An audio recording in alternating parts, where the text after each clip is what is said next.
মৰমৰ ছাত্ৰ ছাত্ৰীসকল, আজি মই লৈ আহিছোঁ ক্লাছ 6ৰ নতুন গণিতৰ দ্বিতীয় অধ্যায় দ্বিতীয় চেপ্টাৰ ৰেখা আৰু কোণৰ কুৱেশ্যন নম্বৰ 1, 2, 3, 4, 5 and 6।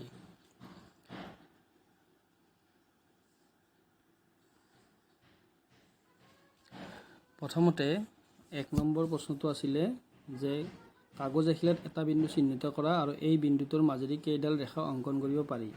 ইয়াতে মই উত্তৰটো লিখি দিছোঁ, এটা বিন্দুৰ মাজেৰে অসংখ্য ৰেখা অংকন কৰিব পাৰি। তাৰপিছত সুধিছে, এইবাৰ কাগজখিলাত আন দুটা নিৰ্দিষ্ট বিন্দু চিহ্নিত কৰি লোৱা, এই দুটা বিন্দুৰ মাজেদি যোৱাকৈ কেইডাল ৰেখা অংকন কৰিব পাৰিবা। ইয়াতে দি দিছোঁ মই দুটা নিৰ্দিষ্ট বিন্দুৰ মাজেদি কেৱল এডাল ৰেখা অংকন কৰিব পাৰি। 2 নম্বৰ প্ৰশ্নটো দিছে, তলৰ চিত্ৰত দিয়া ৰেখাখণ্ডবোৰ চিনাক্ত কৰি নামকৰণ কৰা। ৰেখাখণ্ড হ'বলৈ হ'লে এইটো বিন্দু আৰু এইটো বিন্দু লগ লাগি এইটো এটা ৰেখাখণ্ড হ'ব পি কিউ।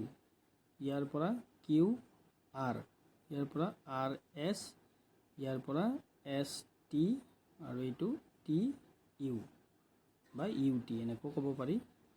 তো ইয়াৰ উত্তৰটো মই ইয়াতে দি দিছোঁ, এইটো।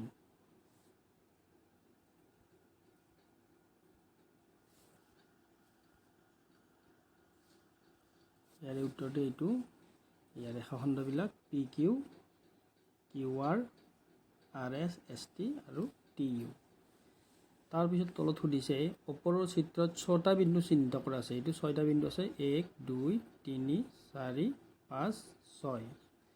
ইয়াৰ কোনবোৰ বিন্দু মাত্ৰ এডাল ৰেখাখণ্ডত আছে আৰু কোনবোৰ দুডাল ৰেখাখণ্ডত আছে। মানে এডাল ৰেখাখণ্ডত কোনবোৰ আছে এডাল ৰেখাখণ্ডত। এতিয়া পি বিন্দুটো চোৱাচোন, এইডাল ৰেখাখণ্ডত পিটো ইয়াতে অকলেই আছে, কিন্তু এইডাল ৰেখাখণ্ডত কিউটো ইয়াতো এইডাল ৰেখাখণ্ডটো আছে আৰু পি কিউ ৰেখাখণ্ডটো কিউ বিন্দুটো আছে।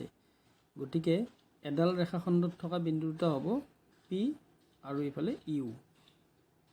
সেইকাৰণে এইটো মাত্ৰ এডাল ৰেখাখণ্ডত থকা বিন্দুবোৰ হ'ল পি আৰু ইউ। এতিয়া দুডাল ৰেখাখণ্ডত চোৱা, এই কিউটোৱে চোৱাচোন, কিউটোৱে কিউ আৰ আৰু পি কিউ, এই দুইডাল ৰেখাখণ্ডতে কিউটো আছে। ঠিক তেনেকৈ আৰটো ইয়াতো এই কিউ আৰতো আছে আৰু আৰ এছতো আছে। ঠিক তেনেকৈ এছটো এই আৰ এছতো আছে আৰু এছ টিটো আছে।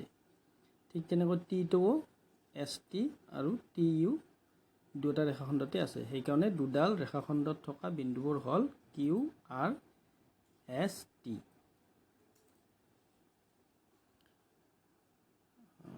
ইয়াৰ পিছৰ প্ৰশ্নকেইটা,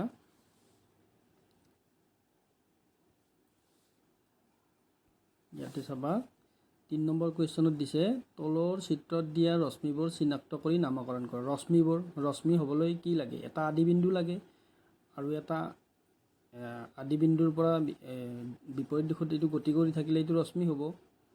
ইয়াৰ ৰশ্মিবিলাক চোৱাচোন, এইটো যদি আদি বিন্দু ধৰোঁ, আমি এৰ পৰা এইবিলাক ৰশ্মি ওলাইছে, এইটো ৰশ্মি, এইটো এইফালে ৰশ্মি, এইটো এইফালে গৈছে। এৰ পৰা কি কি ৰশ্মি ওলাব চাবা। এৰ পৰা তোমাৰ A E, A D, A C, B C আৰু ই এফ। টোটেল ৰশ্মি A D, A B, A E আৰু ই আদি বিন্দুৰ পৰা ই এফ, বিৰ পৰা বি চি, এনেকৈ 5টা ৰশ্মি ওলাইছে এইটো চিত্ৰৰ পৰা। তাৰপিছত দিছে, ইয়াত থকা সকলোবোৰ ৰশ্মিৰ আদি বিন্দু এ হয়নে? এতিয়া সকলোবোৰে আদি বিন্দু এ নেকি? এতিয়া সকলোবোৰে আদি বিন্দু এ নহয়, কাৰণ এৰ পৰা মাত্ৰ 3টা ৰশ্মি ওলাইছে, এটা এ ই, এটা এ ডি আৰু এটা এ চি, 3টা ওলাইছে। এই দুটা ৰশ্মি কিন্তু ই আদি বিন্দুৰ পৰা ওলাইছে আৰু বিৰ পৰা ওলাইছে। গতিকে সকলোবোৰ ৰশ্মিয়ে কি হ'ব? ৰশ্মিৰ আদি বিন্দু এ নহয়। আদি বিন্দু এ নোহোৱা ৰশ্মিবোৰ হ'ল এইটো বি চি আৰু ই এফ।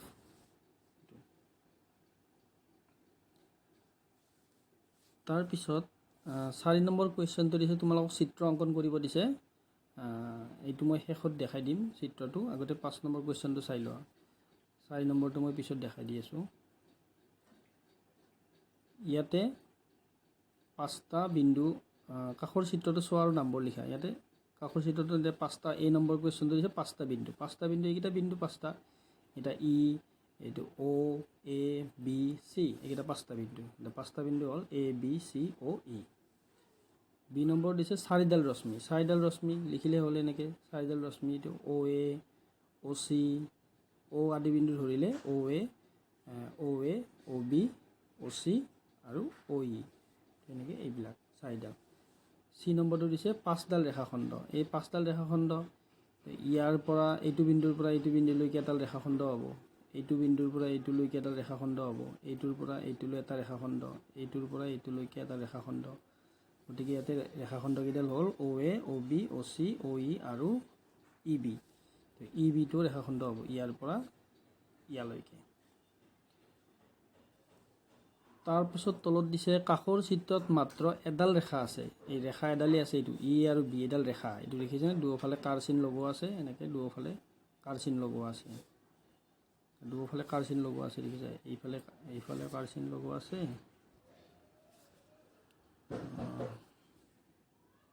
এইফালে কাৰ চিন লগোৱা আছে এইফালে কাৰ চিন লগোৱা আছে গতিকে এইডাল হ'ল তোমাৰ ৰেখা ই বি এই ৰেখাডালক বাৰু আৰু কি ভিন্ন নামেৰে জনা যায় তো এই ৰেখাডালক আমি অ ই বা অ বি এনেকৈ নামকৰণ কৰিব পাৰোঁ এই বি ৰেখাডালক আমি অ ই আৰু অ বি নামেৰে নামকৰণ কৰিব পাৰোঁ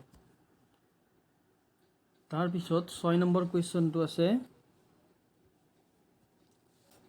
6 নম্বৰ কুৱেশ্যনটো দিছে কাষৰ চিত্ৰত অ এ এডাল ৰশ্মি এই ৰশ্মিডাল পি কিউ আৰু আৰ বিন্দুৰ মাজেৰে গৈছে অ এ ৰশ্মিক আৰু কি ভিন্ন নামেৰে সূচাব পাৰি অ এ ৰশ্মিটোক আৰু কি ভিন্ন নামেৰে সূচাব পাৰি অ পি অ কিউ বা অ আৰ এইডাল অ এ এইডাল ৰশ্মি এইডালক আমি অ পি বা অ কিউ বা অ আৰ বা অ এ নামেৰে সূচাব পাৰোঁ অ এডালক বি নম্বৰটো দিছে অ এক এ অ বুলি ক'ব পাৰিনে যদি নোৱাৰি কিয় নোৱাৰি অ এক আমি এ অ বুলি ক'ব নোৱাৰোঁ কাৰণ এই ৰশ্মিডাল অ আদি বিন্দুৰ পৰা আৰম্ভ হৈ এ বিন্দুৰ ফালে গতি কৰি আছে গতিকে এ অ বুলি ক'লে ভুল হ'ব কাৰণ এ অ বুলি ক'লে এটো আদি বিন্দু হ'ব লাগিব আৰু কাৰৰ যিটো চিম্বল আছে সেইটো এইফালে থাকিব লাগিব কিন্তু ইয়াতে নাই গতিকে অ এক আমি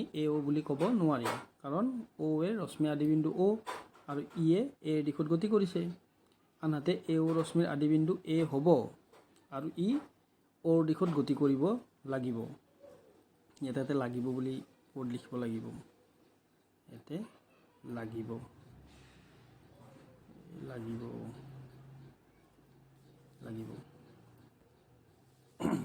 চি নম্বৰটো দিছে অ পি অ কিউ আৰু অ আৰ ৰশ্মিয়ে আৰু অ এ একেডাল ৰশ্মিকে সূচায়নে হয় এইকেইটা এডাল ৰশ্মিয়ে হ'ব অ পি অ এই ইয়াতেই আছে এইকেইটা বিন্দু গোটেইকেইটা একে ৰেখাতে আছে গতিকে অ পি অ কিউ অ আৰ এইবিলাক গোটেই অ এ ৰশ্মিডালতেই আছে গতিকে এইডাল এডাল ৰশ্মিকে সূচাব গতিকে অ এ অ কিউ অ আৰ আৰু অ এ একেডাল ৰশ্মিকে সূচায় কাৰণ সকলোবোৰে আদি বিন্দু অ আৰু একেই দিশ সকলোৰে আদি বিন্দু কি অ হ'ব আৰু গোটেইকেইটা বিন্দুৱে একে দিশতে এইফালে গতি কৰি আছে ঠিক আছে তাৰপাছত এইটো মই বুজাই দিম বুলি কৈছিলোঁ নহয় এইটো 4 নম্বৰটো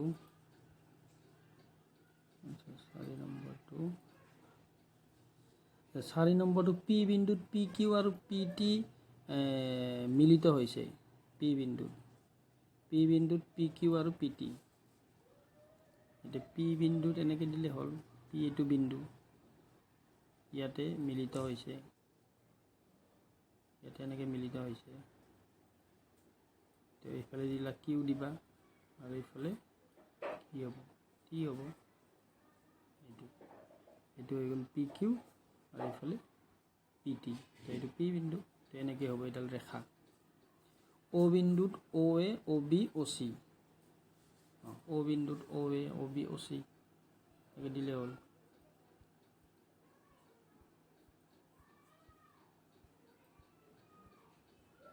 আচ্ছা 4 নম্বৰটো মই এটা বেলেগ ভিডিঅ'ত লৈ আহিম, ধুনীয়াকৈ কৰি দিম। ইয়াতে তাৰমানে স্পেচটো নাই যে, সেইকাৰণে ইয়াতে কৰিব নোৱাৰোঁ। এটা মই বেলেগ ভিডিঅ'ত 4 নম্বৰৰ গোটেইকেইটা কুৱেশ্যন কৰি পেলাই তোমালোকক দি দিম।